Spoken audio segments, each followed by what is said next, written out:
Assalamualaikum warahmatullahi wabarakatuh. Kami dari kelompok 2 PKN kelas PUIIK akan menjelaskan tentang tujuan, fungsi, dan kedudukan wawasan Nusantara. Tujuan, fungsi, dan kedudukan wawasan Nusantara. Bangsa Indonesia memiliki visi yang sesuai dengan konsep wawasan Nusantara, yaitu menjadi bangsa yang satu dengan wilayah yang satu dan utuh pula.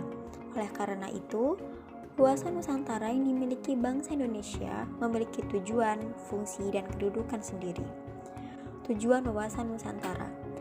Wawasan Nusantara bertujuan mewujudkan nasionalisme yang tinggi di segala aspek kehidupan rakyat Indonesia, yang lebih mengutamakan kepentingan nasional daripada kepentingan individu.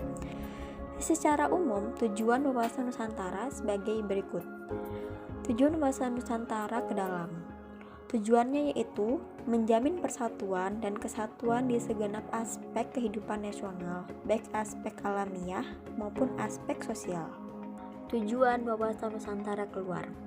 Tujuan wawasan Nusantara keluar adalah menjamin kepentingan nasional dalam era globalisasi yang semakin mendunia, maupun kehidupan dalam negeri, serta melaksanakan ketertiban dunia berdasarkan kemerdekaan, perdamaian abadi, dan keadilan sosial. Fungsi wawasan Nusantara.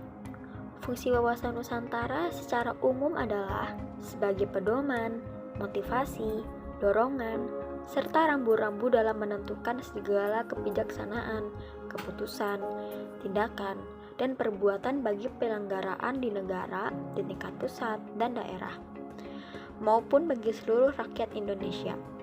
Selain itu, fungsi wawasan Nusantara menurut Christine S.T. Kansil, SHM.H, adalah membentuk dan membina persatuan dan kesatuan bangsa negara Indonesia, ajaran dasar nasional yang melandasi kebijakan serta langkah pembangunan nasional. Dapat dijelaskan juga, fungsi wawasan Nusantara bisa dijelaskan dalam beberapa pandangan, yang meliputi konsepsi pertahanan nasional, pembangunan nasional, dan pertahanan dan keamanan nasional, serta wawasan regional. Wawasan Nusantara sebagai konsepsi pertahanan nasional digunakan dalam pembangunan nasional, pertahanan dan keamanan, dan teritorial. Wawasan Nusantara sebagai pembangunan nasional untuk pengembangan kesatuan politik, kesatuan ekonomi, dan kesatuan pertahanan dan keamanan. Wawasan Nusantara sebagai pertahanan dan keamanan merupakan pandangan geopolitik lingkup tanah air di Indonesia sebagai satu kesatuan yang meliputi seluruh wilayah dan semua kekuasaan negara.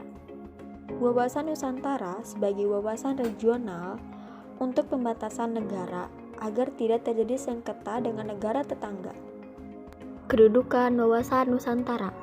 Wawasan Nusantara sebagai wawasan nasional diyakini kebenarannya oleh seluruh rakyat Indonesia agar tidak terjadi penyesatan atau penyimpangan dalam upaya mewujudkan cita-cita dan tujuan nasional. Konsep wawasan Nusantara adalah menjadi bangsa yang satu dengan wilayah yang satu yang utuh pula. Dalam paradigma nasional, kedudukan wawasan Nusantara yaitu yang pertama, Pancasila sebagai falsafah, ideologi bangsa, dan dasar negara yang berkedudukan sebagai landasan ideal. Yang kedua, Undang-Undang Dasar 1945 adalah landasan konstitusi negara. Yang ketiga, sebagai visi nasional yang berkedudukan sebagai landasan visional. Yang keempat, GBHN sebagai politik dan strategi nasional. Yang terakhir, ketahanan nasional yang berkedudukan sebagai landasan konsepsional. Faktor-faktor penyebab memudarnya pemahaman wawasan Nusantara dan upaya memperkukuhnya. Memudarnya pemahaman wawasan Nusantara dipengaruhi berbagai faktor, di antaranya yang pertama yaitu faktor internal. Salah satu faktor dari pemahaman wawasan Nusantara adalah dari bangsa Indonesia sendiri. Faktor internal antara lain adanya egosentrisme, yaitu sikap ketidakmauan seseorang untuk memperhatikan kepentingan bersama. Yang kedua, sikap etnonasionalisme merupakan paham kebangsaan yang didasarkan pada sentimen suku, ras, dan agama. Yang terakhir, adanya kesenjangan program pembangunan pemerintah pusat dan pemerintah daerah. Kedua yaitu faktor eksternal. Yang pertama yaitu pengaruh globalisasi.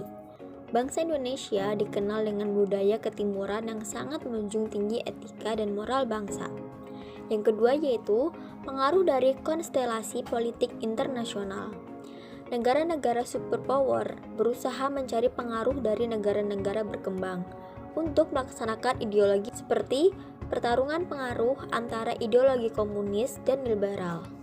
Adapun beberapa upaya yang dapat dilakukan untuk memperkukuh kadar pemahaman wawasan Nusantara, yaitu yang pertama yaitu pelembagaan. Dilakukan melalui pendidikan yang terbagi atas pendidikan formal maupun pendidikan non-formal. Pendidikan formal, negara Indonesia disebut sebagai negara kepulauan karena batas-batas wilayah laut Indonesia telah menjadi satu kesatuan wilayah. Hal ini dinyatakan dalam Deklarasi Juanda pada tanggal 13 Desember 1957, di mana luas wilayah laut kita telah menjadi 12 mil dari semua hanya 3 mil. Dilakukan lewat pendidikan non-formal, di mana masyarakat dilibatkan dengan diklat tentang wawasan kebangsaan, supaya perjuangan para pendiri negara yang telah berurusan mencapai batas-batas teritorial wilayah Indonesia dapat dipertahankan dan diperjuangkan oleh generasi sekarang. Yang kedua dalam upaya untuk memperkukuh kadar pemahaman wawasan Nusantara yaitu melalui media informasi. Bisa dilakukan melalui media massa atau elektronik. Adanya politik media dari berbagai negara lain agar masyarakat tidak terpengaruh oleh media yang dapat menurunkan semangat nasionalisme. Sekian dari kami. Wassalamualaikum warahmatullahi wabarakatuh.